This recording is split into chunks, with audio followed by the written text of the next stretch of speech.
মুভিটা কিন্তু প্রথম হাফটা বেশ ভালো ছিল। হুম, হুম। আহ,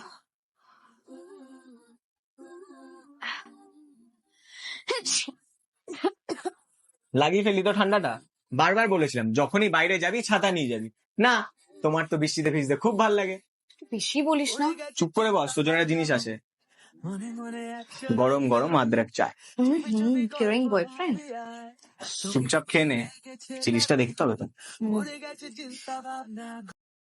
কি করছিস? মরণ যাচ্ছে। রিলস দেখ শুধু, এসব জাঙ্ক ফুড খাওয়ার কোনো দরকার নেই। স্কিনটার কি অবস্থা দেখেছিস তো? এগুলো খাবি পিম্পলস হয়ে যাবে। আমাকে খেতেও দিস না রে। কিরে, মনে হচ্ছে কাজের প্রচন্ড স্ট্রেস। হ্যাঁ রে, অনেকটাই। ঠিক আছে, আরে আমার কাজ আছে। পরে এক প্লেট মোমো। এখন আবার বাইরে যেতে হবে, আমি পারবো না, আমার কাজগুলো শেষ করতে হবে। ঠিক আছে, কাজের মাঝে একটু ব্রেক তো হয়ে যায়, আর তোর ভালোও লাগবে। পরে করবি এসে, চল।